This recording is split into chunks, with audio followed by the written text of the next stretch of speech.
अस्सलामुअलैकुम। Tele school के इस एजुकेशन प्रोग्राम में खुशामदीद।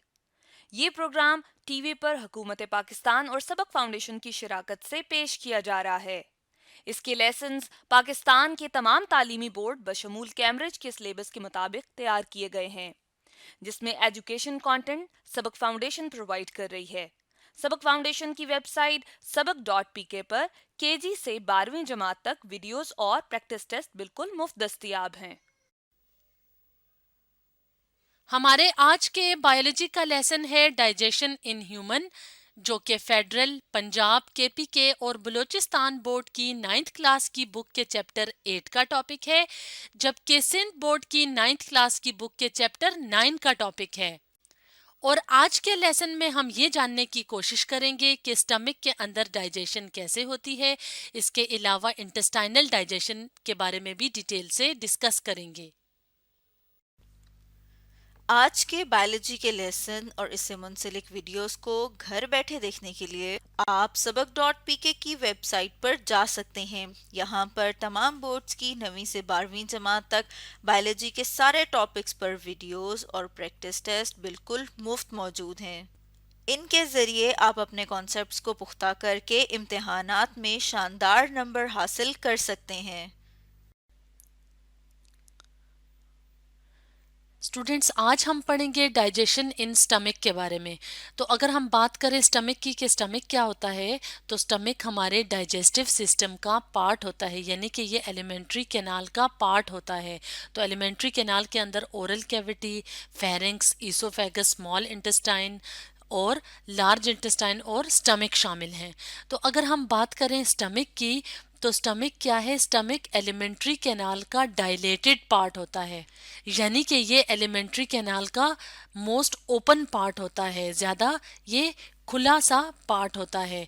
और ये कहाँ पे लोकेटेड होता है? ये एब्डोमिनल रीजन में मौजूद होता है, लेफ्ट साइड पे। और ये किस शेप का होता है? ये जे शेप्ड होता है। अब अगर हम बात करें डाइजेशन की कि स्टमक के अंदर डाइजेशन का प्रोसेस कैसे होता है, तो स्टमक के अंदर डाइजेशन का प्रोसेस तब स्टार्ट होता है जब ईसोफेगस से फूड एंटर होता है स्टमक के अंदर। तो स्टमक को हम एक और डायग्राम की मदद से देख लेते हैं। तो स्टमक एक मस्कुलर ऑर्गन है जिसके अंदर मुख्तलिफ किस्म के मसल्स पाए जाते हैं। तो अगर हम बात करें स्टमक के पोर्शन की, तो स्टमक को मेनली दो पोर्शंस में डिवाइड किया जाता है। एक होता है कार्डियक पोर्शन और एक होता है पाइलोरिक पोर्शन। तो कार्डियक पोर्शन जो होता है वो जस्ट बिलो द ईसोफेगस, यानी ईसोफेगस के नीचे कार्डियक पोर्शन मौजूद होता है और कार्डियक पोर्शन के नीचे पाइलोरिक पोर्शन मौजूद होता है।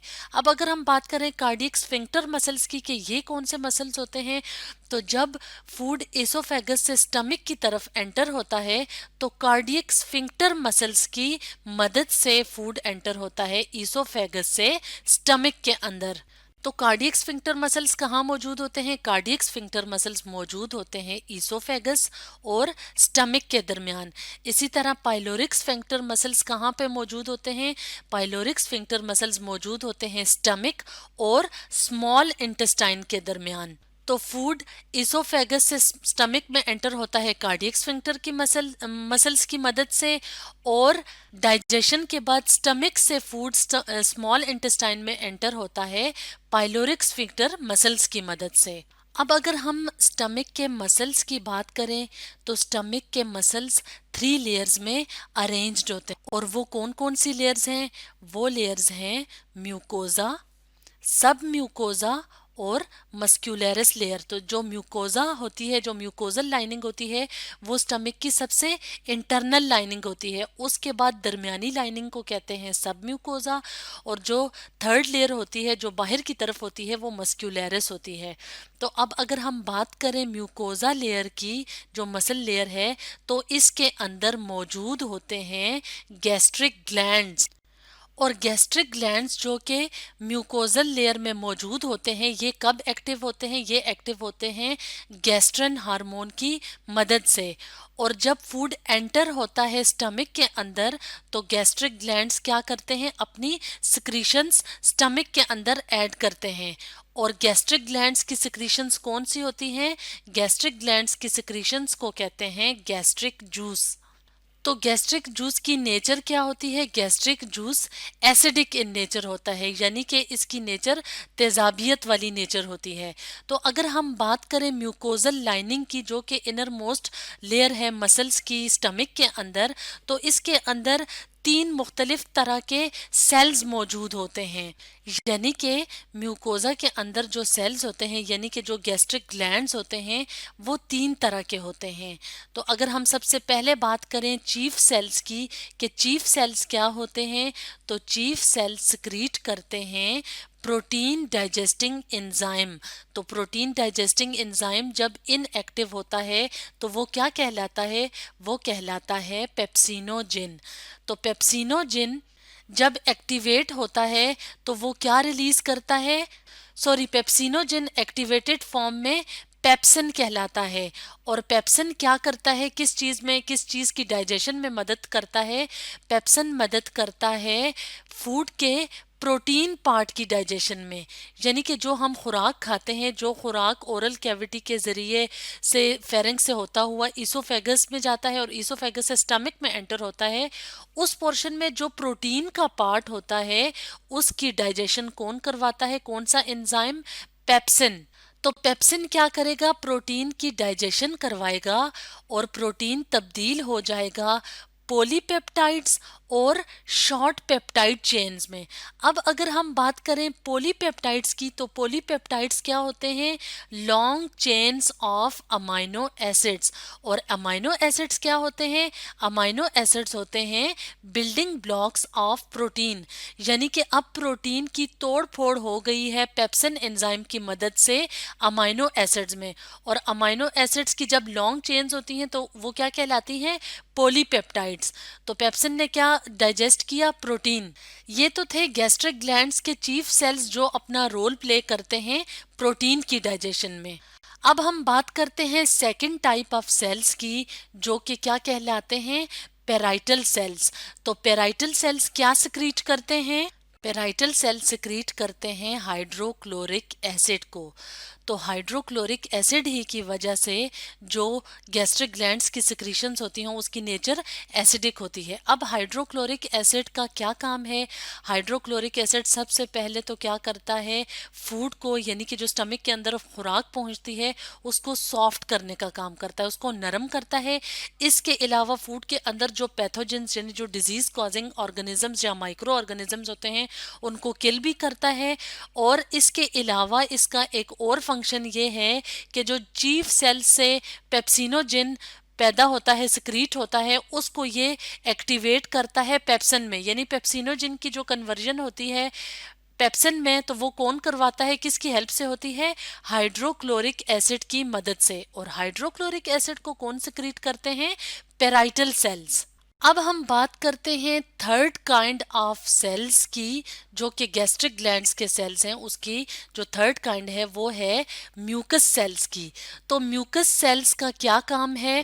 म्यूकस सेल्स स्टमक की इनर वॉल्स की प्रोटेक्शन का काम करते हैं। यानी कि ये एक तह बना लेते हैं, एक कोटिंग बना लेते हैं स्टमक के अंदर वाली साइड पे, ताकि इसके ऊपर हाइड्रोक्लोरिक एसिड या जो एंजाइम्स हैं वो स्टमक की अपनी वॉल को इफेक्ट ना कर सकें, यानी उसकी अपनी वॉल को खराब ना कर सकें। तो इस तरीके से म्यूकस सेल्स प्रोटेक्ट करते हैं स्टमक की इनर वॉल्स को।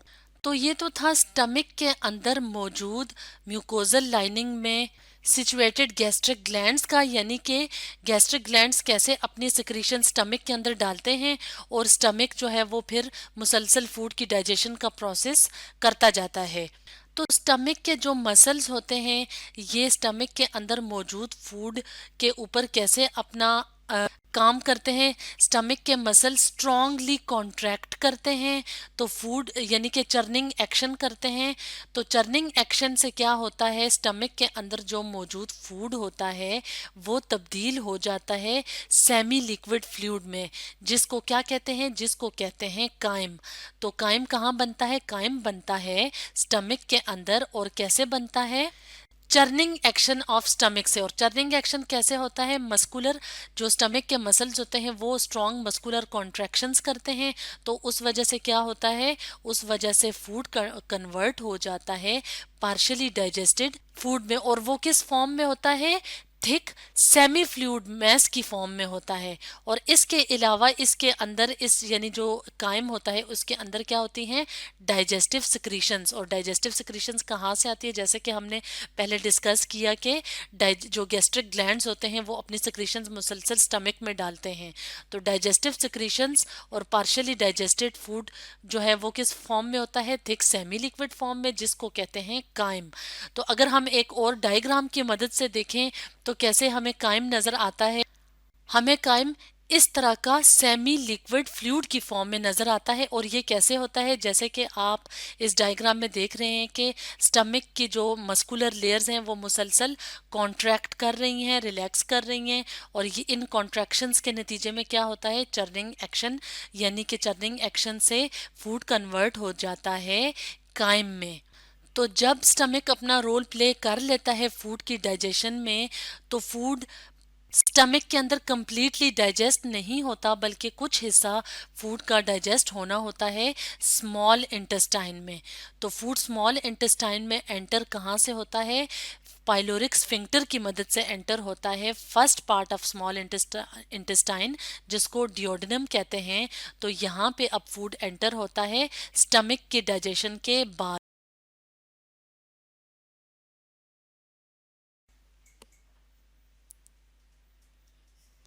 जी स्टूडेंट्स, तो आज हम पढ़ेंगे डाइजेशन इन स्मॉल इंटेस्टाइन। तो अगर हम बात करें स्मॉल इंटेस्टाइन की कि स्मॉल इंटेस्टाइन क्या है, तो स्मॉल इंटेस्टाइन हमारे डाइजेस्टिव सिस्टम यानी कि एलिमेंट्री कैनाल का पार्ट है। तो अगर हम इस डायग्राम की हेल्प से देखें तो स्मॉल इंटेस्टाइन के 3 पार्ट्स होते हैं। फर्स्ट पार्ट को कहते हैं डियोडेनम, सेकंड पार्ट होता है जियोजेनम और थर्ड पार्ट होता है इलियम। तो अगर हम बात करें डियोडेनम की, तो ये first part of small intestine है और फूड स्टमक से एंटर होता है डियोडेनम में with the help of pyloric sphincter muscles. तो अब डियोडेनम यानी कि स्मॉल इंटेस्टाइन के फर्स्ट पार्ट में डाइजेशन कैसे होती है, तो डियोडेनम के अंदर डाइजेशन होती है लिवर और पेंक्रियाज की स्क्रीशंस की मदद से। यानी कि लिवर और पेंक्रियाज अपनी स्क्रीशंस ऐड करेंगे डियोडेनम के अंदर, तो यहाँ पे फूड की डाइजेशन के प्रोसेस में मदद मिलेगी। तो अगर हम बात करें लिवर की, तो लिवर की स्क्रीशन को कहते हैं बाइल। और बाइल किस चीज़ की डाइजेशन में इन्वॉल्व होता है, बाइल इन्वॉल्व होता है लिपिड्स या फैट्स की डाइजेशन में। और लिपिड्स और या फैट्स की डाइजेशन के प्रोसेस को क्या कहते हैं, इमल्सिफिकेशन का प्रोसेस। अब इमल्सिफिकेशन के प्रोसेस में क्या होता है कि जो फैट्स या लिपिड्स के बड़े बड़े ग्लोब्यूल्स होते हैं यानी बड़े ड्रॉपलेट्स होते हैं, वो तब्दील हो जाते हैं छोटे छोटे ड्रॉपलेट्स में। तो इस तरह लिवर की सिक्रीशन यानी कि बाइल मदद देती है लिपिड्स या फैट्स की डाइजेशन में। और प्रोसेस कौन सा होता है, इमल्सिफिकेशन का प्रोसेस होता है। इसी तरीके से पेंक्रियाज जो एक और ऑर्गन है जो कि अपनी सिक्रीशंस ऐड करता है डियोडेनम के अंदर, तो उससे क्या होता है, फर्दर डाइजेशन के प्रोसेस में मदद मिलती है। अब अगर हम बात करें पेंक्रियाटिक में, तो पेंक्रियाटिक स्क्रीशंस कौन सी होती हैं, पेंक्रियाटिक स्क्रीशंस होती हैं पेंक्रियाटिक जूस। और पेंक्रियाटिक जूस में क्या होता है, पेंक्रियाटिक एंजाइम्स मौजूद होते हैं। तो पेंक्रियाटिक एंजाइम्स काफ़ी डिफरेंट टाइप्स के होते हैं जो कि प्रोटीन, कार्बोहाइड्रेट्स और फैट्स या लिपिड्स की डाइजेशन में मदद देते हैं। तो हम वन बाय वन करके पेंक्रियाटिक एंजाइम्स को डिस्कस करते हैं कि कैसे ये फूड के मुख्तलिफ एलिमेंट्स की डाइजेशन में मदद देते हैं। तो सबसे पहले हम बात करते हैं ट्रेप्सन की। ट्रेप्सन एक एंजाइम है जो कि मदद देता है प्रोटीन की डाइजेशन में। तो पेंक्रियाटिक एंजाइम में ट्रेप्सन क्या करेगा, प्रोटीन की डाइजेशन में मदद देगा। इसके बाद एक और एंजाइम है जिसको कहते हैं पेंक्रियाटिक एमाइलेज। तो पेंक्रियाटिक एमाइलेज किस में मदद देगा, कार्बोहाइड्रेट की डाइजेशन में मदद देगा। और थर्ड एंजाइम जो कि पेंक्रियाटिक एंजाइम है उसको कहते हैं लाइपेज।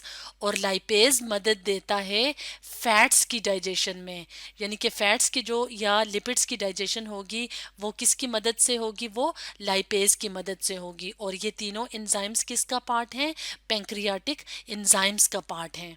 तो इस तरह डिओडेनम के अंदर फूड की डाइजेशन का प्रोसेस होगा और ऑलमोस्ट फूड का जो हर कंपोनेंट है जिसमें कि प्रोटीन, कार्बोहाइड्रेट, फैट्स शामिल हैं, तो उनकी डाइजेशन का प्रोसेस बाइल और पेंक्रियाटिक एंजाइम्स की मदद से होगा। अब इसी तरीके से इंटेस्टाइन के अंदर और काफ़ी सारे एंजाइम्स होते हैं जिसको इंटेस्टाइनल एंजाइम्स कहते हैं, जो कि कार्बोहाइड्रेट्स, फैट्स और प्रोटीन की फर्दर डाइजेशन में मदद देते हैं। तो वो इंटेस्टाइनल एंजाइम्स कौन कौन से हैं, हम वन बाय वन करके डिस्कस करते हैं। तो सबसे पहले हम बात करते हैं एंजाइम पेप्टाइडेज के बारे में।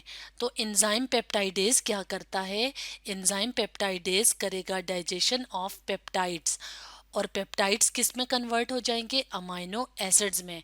अब अगर हम बात करें पेप्टाइड्स की, तो पेप्टाइड्स किसका पार्ट है, पेप्टाइड्स हैं प्रोटीन का पार्ट।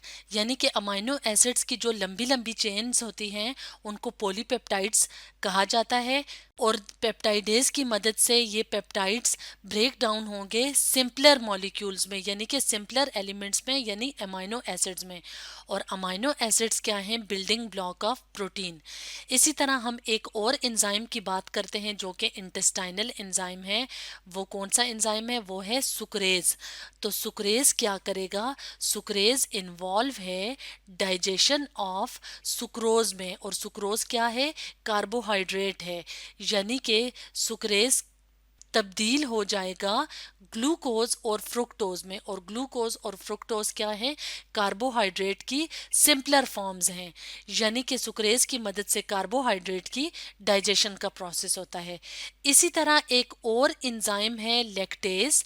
तो लैक्टेज क्या करेगा, लैक्टेज जो मिल्क के अंदर शुगर मौजूद होती है, यानी कि मिल्क शुगर को डाइजेस्ट करेगा और उसको तब्दील कर देगा ग्लूकोज और गैलेक्टोज में। तो लैक्टेज की मदद से लैक्टोज तब्दील हो जाएगा ग्लूकोज और गैलेक्टोज में।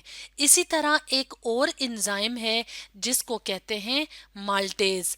अब माल्टेज क्या करता है, माल्टेज एक और कार्बोहाइड्रेट यानी कि माल्टोज को तब्दील करेगा सिंपलर कार्बोहाइड्रेट या सिंपलर शुगर की फॉर्म में, जिसको कहते हैं ग्लूकोज। तो इस तरीके से इंटेस्टाइनल एंजाइम्स क्या करेंगे, फर्दर जो अनडाइजेस्टेड फूड रह जाता है, यानी जिसके अंदर प्रोटीन्स और कार्बोहाइड्रेट्स शामिल हैं, उनकी डाइजेशन के प्रोसेस को कंप्लीट करेगा। तो इस तरह से स्मॉल इंटेस्टाइन के अंदर फूड की डाइजेशन का प्रोसेस कंप्लीट होगा। तो अब अगर हम बात करें second part of small intestine की, जिसको जियोजेनम या जुजुनम कहते हैं, तो उसके अंदर क्या होगा, जो डाइजेस्टेड फूड होता है, जो स्मॉल इंटेस्टाइन के अंदर जो डाइजेशन का प्रोसेस कंप्लीट होता है, अब उसने अपने टारगेट सेल्स या टारगेट टिश्यूज तक पहुंचना होता है। और वो किस तरीके से पहुंचता है, यानी डाइजेस्टेड फूड किस तरीके से पहुंचता है, हर टिश्यू और हर सेल तक एब्जॉर्प्शन के प्रोसेस से। तो एब्जॉर्प्शन के प्रोसेस में क्या होता है, एब्जॉर्प्शन के प्रोसेस में डाइजेस्टेड फूड एंटर होता है या डिफ्यूज कर जाता है ब्लड के अंदर, और ब्लड से वो जाता है हर सेल और हर टिश्यू में जहाँ पे उसकी ज़रूरत होती है। अब अगर हम स्मॉल इंटेस्टाइन के जूजनम पार्ट की को डिस्कस करें, तो इसके अंदर इसका डाइजेशन में क्या रोल है कि अगर थोड़ा बहुत कार्बोहाइड्रेट और प्रोटीन्स वगैरह जिनकी डाइजेशन रह जाती है तो वो भी कंप्लीट होती है जूजनम के अंदर। इसके अलावा जो एब्जॉर्प्शन का प्रोसेस होता है वो भी जूजनम में होता है। इसके अलावा एब्जॉर्प्शन और कहाँ पे होती है, यानी अब फूड तो डाइजेस्ट हो गया है, अब वो ब्लड के अंदर एब्जॉर्ब होना ज़रूरी होता है। तो जूजनम का क्या रोल है? Absorption of digested food. इसी तरह जो स्मॉल इंटेस्टाइन का थर्ड पार्ट है जिसको इलियम कहते हैं, इसके अंदर भी जो डाइजेस्टेड फूड है उसकी एब्जॉर्प्शन का काम होता है, यानी कि डाइजेस्टेड फूड एंटर होगा ब्लड के अंदर। तो इसका मतलब क्या है कि डाइजेशन में स्मॉल इंटेस्टाइन का क्या रोल है? तो स्मॉल इंटेस्टाइन के अंदर फूड की डाइजेशन का प्रोसेस कंप्लीट होगा, प्लस कुछ एब्जॉर्प्शन स्मॉल इंटेस्टाइन के अंदर भी होगी। तो स्टूडेंट्स, आज हमने पढ़ा डाइजेशन इन स्मॉल इंटेस्टाइन के बारे में।